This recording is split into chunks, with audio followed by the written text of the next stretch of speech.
এবারে আমরা পুরীতে গিয়েছিলাম কোনো রকম বুকিং ছাড়াই। এখানকার নীল সমুদ্র আর জগন্নাথ দেবের মন্দির, তার পাশাপাশি এখানকার বিখ্যাত সব মিষ্টিগুলো যেমন সুস্বাদু খেতে, তেমন কিন্তু মুখে লেগে থাকার মতন। তাই হঠাৎ করেই বেরিয়ে পড়ি 500 কিলোমিটার 10 ঘন্টার জার্নিতে এই পুরীর টানে। এই হলো ওটিডিসির পান্থনিবাস, যেটা পুরীতে রয়েছে। সামনে বিশাল গার্ডেন, তারপরেই রয়েছে সমুদ্র।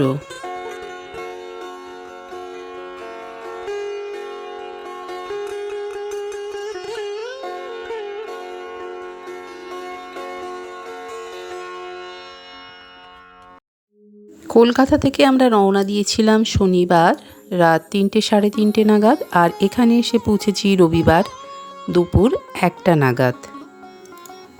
বাড়ি থেকে বেরিয়ে প্রথমে পড়েছিল কোলাঘাট, তারপরে জলেশ্বর, তারপরে বালাসর, তারপরে ভদ্রক, তারপরে কটক, তারপরে ভুবনেশ্বর, তারপরে পুরী। পুরো রাস্তাটাই কিন্তু যেতে হবে ন্যাশনাল হাইওয়ে 16 ধরে। মাঝে মাঝে রাস্তাটা একটু খারাপ ছিল, তার কারণ রাস্তা অনেক জায়গায় রিপেয়ার হচ্ছিল, আর এমনিতে রাস্তাটা খুবই ভালো ছিল।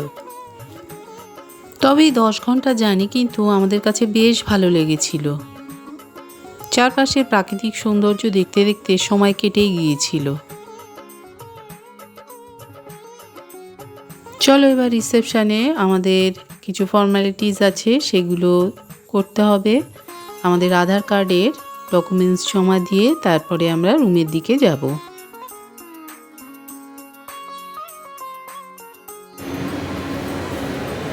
চল লিফটে চলে আয়।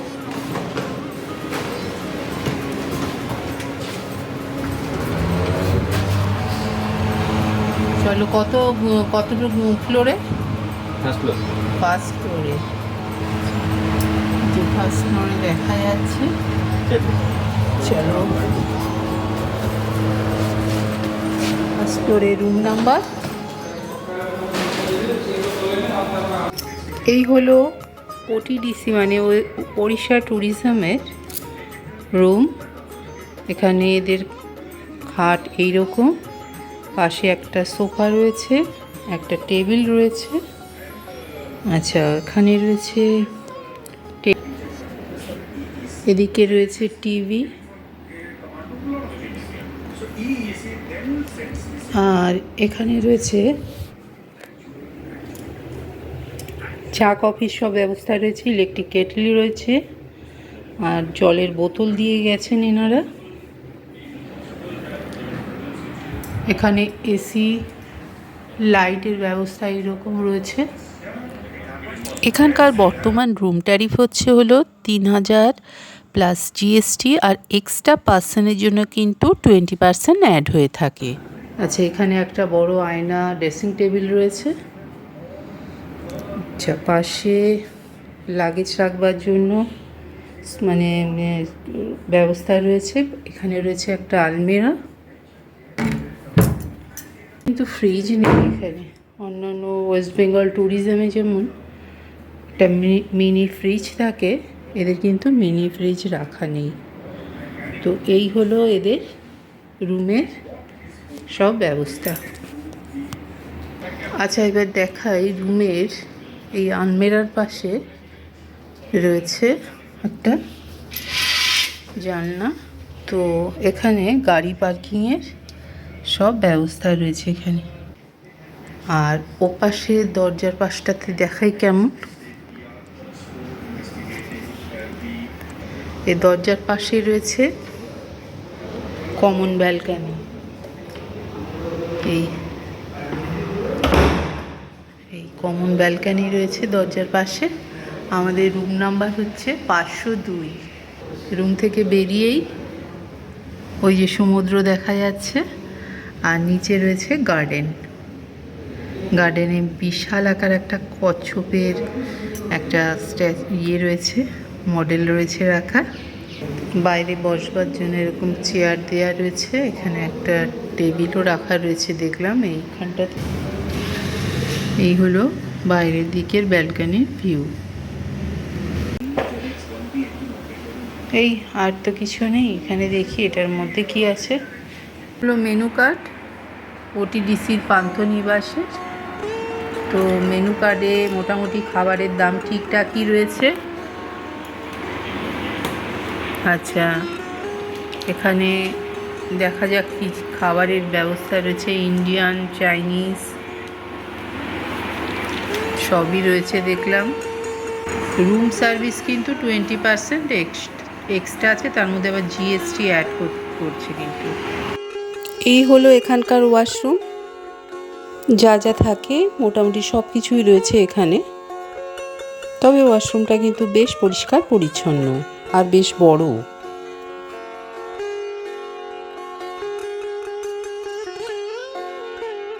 পুরো রিসর্টের ফার্স্ট ফ্লোর সেকেন্ড ফ্লোর কিন্তু বেশ সুন্দর করে সাজানো। একই রকম সব জিনিস রয়েছে, দেখে বোঝা মুশকিল কোনটা ফার্স্ট ফ্লোর কোনটা সেকেন্ড ফ্লোর।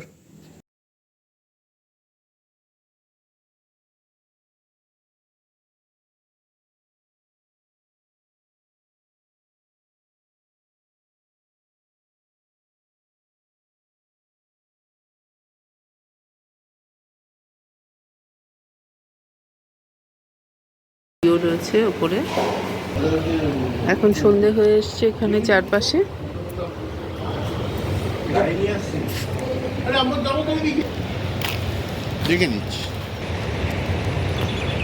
রাতের দিকে ওড়িশা ট্যুরিজমের পান্থনিবাসের প্রপার্টি। আমরা এখন যাচ্ছি সি বিচের কাছে। এই কচ্ছপটা এখন যেহেতু সন্ধে হয়ে এসছে আর সি বিচে যাওয়া হয়নি, তাই পাশে গোল্ডেন প্যালেসে গিয়ে আমরা সেখানকার রুমটা দেখে নিচ্ছিলাম।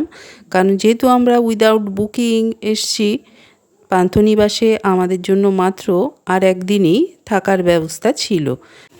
এছাড়াও পাশে জমিদার প্যালেসেরও আমরা রুম দেখেছিলাম। তো যাই হোক, মোটামুটি একটা পছন্দ করে নিয়েছিলাম, গোল্ডেন প্যালেসেই থাকবো করে। নতুন একটা দিনের শুরু। এখন আমরা যাচ্ছি ব্রেকফাস্ট করতে, আর ব্রেকফাস্ট কমপ্লিমেন্টারি। এখানে কি কি রয়েছে সব কিছুই চলুন দেখে নেওয়া যাক।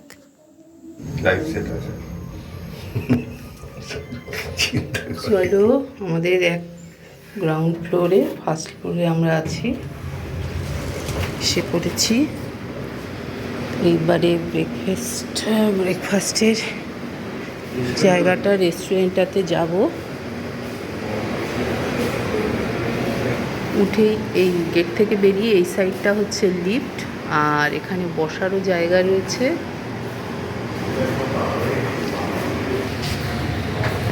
कूपन लेके जाना चाहिए ना ब्रेकफास्ट के लिए। कूपन সব কলকাতার বাইরে। ঠিক এই রিসেপশনের পাশেই, এখান থেকেই যেতে হবে। রেস্টুরেন্টে আছে, এখানে কিন্তু সিঁড়িরও ব্যবস্থা রয়েছে। টাইম দিয়ে দিয়েছে ব্রেকফাস্টে 7:30 থেকে 10টা, লাঞ্চ 12:30 থেকে 3টে, ডিনার 7:30 থেকে 10টা। তো চলো ভেতরে ঢুকি।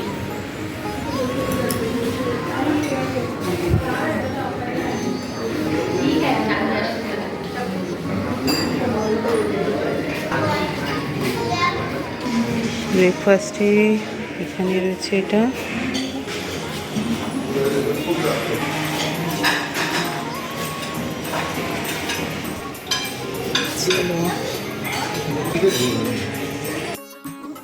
ওড়িশা ট্যুরিজমে দেখলাম আনলিমিটেড কমপ্লিমেন্টারি ব্রেকফাস্ট রয়েছে, কিন্তু আমাদের ওয়েস্ট বেঙ্গল ট্যুরিজমে বলে দিতে হয় যে আমরা কি কি নেব, সেটার একটা নির্দিষ্ট লিমিট পর্যন্ত কিন্তু ব্রেকফাস্ট থাকে।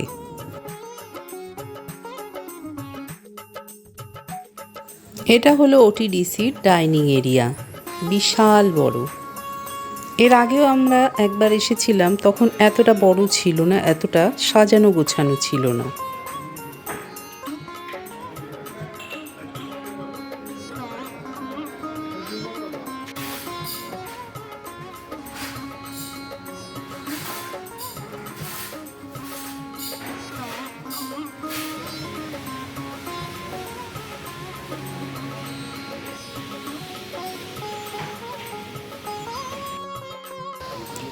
এখান থেকে কোথায় কোথায় সাইট সিন করা যেতে পারে তার জন্য কিন্তু ইনফরমেশন দেওয়া রয়েছে রিসেপশনের পাশেই।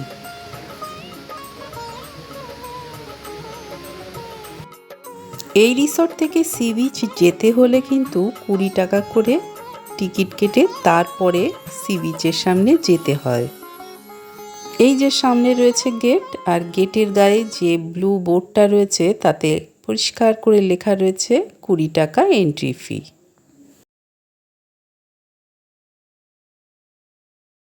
সমুদ্রের পাড়ে যারা স্নান টান সেরে আসবে, তো সমুদ্র স্নানের পরে এখানে কিন্তু স্নান করে তারপরে প্রবেশ করতে হয়। আর এটা হলো ওটিডিসি পান্থনিবাসের বিল্ডিংটা, পুরোটা হচ্ছে এরকম।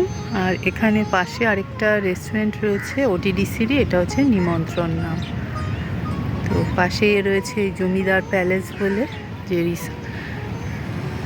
রিসর্টটা, সেটা রয়েছে। আচ্ছা, ব্রেকফাস্ট করবার পর আমরা নতুন রুমে শিফট হয়ে গেছি। এটা হলো সাইড বাই সাইড যে রুমগুলো থাকে সেগুলো। এই হলো এখানকার রুম, এখানকার খাট বিছানা এরকম। আর এখানে সব কিছুই যেরকম আগের রুমটা আছে তার থেকে কিন্তু একটু আলাদা। এখানকার রুম ট্যারিফ কিন্তু একটু বেশি ছিল।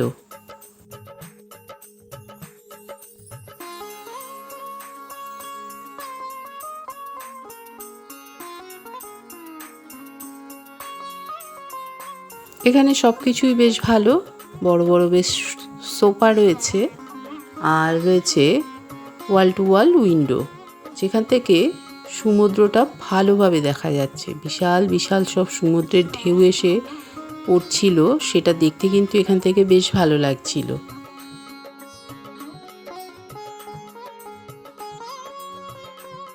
এখান থেকে সমুদ্রটা যেমন বসে ভালোভাবে দেখা যাচ্ছিল, পুরো গার্ডেনটাও কিন্তু বেশ ভালোভাবে দেখা যাচ্ছিল। এখানে বসে বসে সময় কাটাতে কিন্তু বেশ ভালোই লাগে। তবে এই জানলাটা কিন্তু খোলা যায় না, একেবারেই সেট করা রয়েছে দেয়ালের সাথে। আমরা অফ সিজনে গিয়েছিলাম, তাও কিন্তু এই রুমগুলো পাইনি, কারণ এই রুমগুলো কিন্তু ভীষণ ডিমান্ড থাকে। যাই হোক, রুমটা খুব ভালোই পেয়ে গেছি লাকিলি। আমাদের অন্যান্য রুমগুলো দিতে চেয়েছিল যেগুলো আমাদের একদমই পছন্দ হচ্ছিল না, তো এটা একজন ক্যান্সেল করেছিল, তাই এই রুমটা কিন্তু আমরা পেয়ে গেছি। এখানে রয়েছে একটা ফোন রাখা রয়েছে, যাতে রিসেপশন আর রেস্টুরেন্টের ফোন নাম্বার রয়েছে। আর রয়েছে পাশে রয়েছে মেনু কার্ড। মেনু কার্ডে সব খাবার কি কি আছে সেগুলো তো আগেই দেখিয়ে দিয়েছি, এখানেও রাখা রয়েছে। এখানে একটা স্ট্যান্ড ল্যাম্প রয়েছে, আর একটা বড় ওয়াল টু ওয়াল মিরর রয়েছে। পাশেই রয়েছে ওয়াশরুম, আর এটা কিন্তু সেন্ট্রাল ওয়াইজ এসি।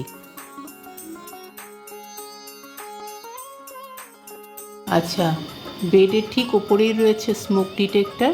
এখানে কিন্তু রুমে কোনো রকম স্মোক করা যাবে না। আর এটাই দেখানো ছিল, এখানে কিন্তু কোনো পাখা নেই, তার বদলে কিন্তু এইসব রেখে দিয়েছে এরা। তাহলে এই হচ্ছে পুরো রুমটা, দেখিয়ে দিলাম এখান থেকে এখানে কি কি রয়েছে। আচ্ছা, এখানে ফ্রিজ আছে বললো, কিন্তু ফ্রিজটা তো দেখতে পাচ্ছি। আচ্ছা, ফ্রিজটা দেখো। আচ্ছা, এখানে রয়েছে চা কফির সব ব্যবস্থা রয়েছে, জলের বোতল রয়েছে রাখা, কমপ্লিমেন্টারি ওদের জল এইভাবেই দিয়ে যায়, যতবার জল চাইবে ততবারই দেওয়ার ব্যবস্থা রয়েছে। এখানে চায়ের ব্যবস্থা রয়েছে, গ্লাস আর চায়ে কফি রয়েছে, এখানে কফি মগ রয়েছে দুটো। আচ্ছা, এখানে রয়েছে সব চা কফি সব ব্যবস্থা রয়েছে, ইলেকট্রিক কেটল একটা রয়েছে রাখা। আচ্ছা, ফ্রিজটা দেখাচ্ছি, এখানে রয়েছে ফ্রিজটা রাখা। এই যে এখানে একটা ছোট্ট মিনি ফ্রিজ রয়েছে, দেখি ভালোই হয়েছে, ফ্রিজটা থাকাতে খুব ভালো হয়, খাবার দাবার এখানে রাখলে বেশ ঠান্ডাও থাকবে। আচ্ছা, এই হয়ে গেল পুরো ব্যাপারটা। আচ্ছা, এখানেও কিন্তু এই এয়ার কন্ডিশনার ব্যবস্থা রয়েছে এখানে। আচ্ছা, এবার ওয়াশরুমটা দেখাই। এই হলো ওয়াশরুম। আচ্ছা, ওয়াশরুমে ঢুকেই সামনে রয়েছে বেসিন রাখা এরকম। আচ্ছা, এখানে সব টাওয়েল রাখার ব্যবস্থা। আচ্ছা, এই হলো কোমোড, এই হলো, আচ্ছা, এই হলো গরম জলের ব্যবস্থা। আচ্ছা, স্নানের জায়গাটা দেখি একবার। এই হলো স্নানের জায়গা। এখানে একটা বালতি রয়েছে রাখা, হলো শাওয়ার, এখানে টাওয়েল দিয়ে রাখা আছে।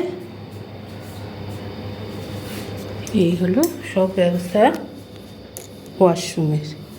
আচ্ছা, এখানে ওয়াশরুমে রাখা রয়েছে চিরুনি আর শ্যাম্পু, সাবান, টয়লেট পেপারও রাখা রয়েছে। তাহলে ওয়াশরুমটা দেখিয়ে দিয়েছি, হয়ে গেল। আচ্ছা, এবার মোটামুটি সবই কিন্তু দেখা হয়ে গেল।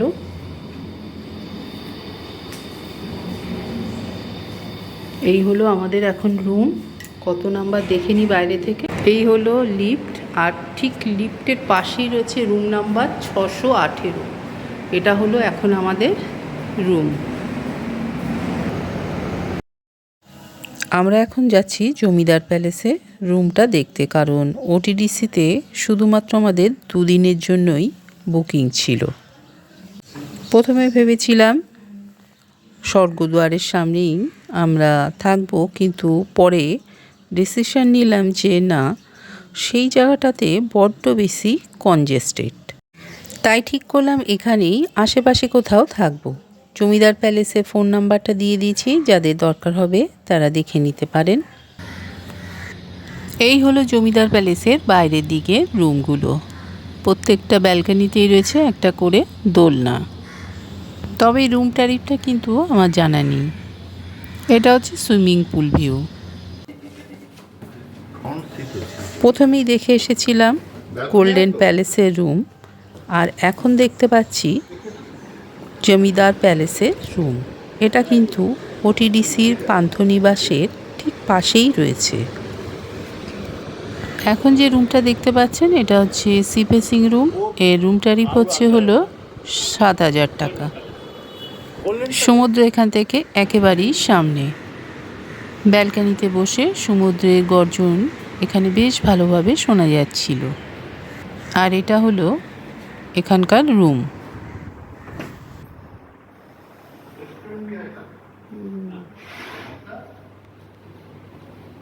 ওয়াশরুমটা তো বড়ই আছে, এখানে কমন আছে, তো ঠিকঠাকই সব। অফ সিজনে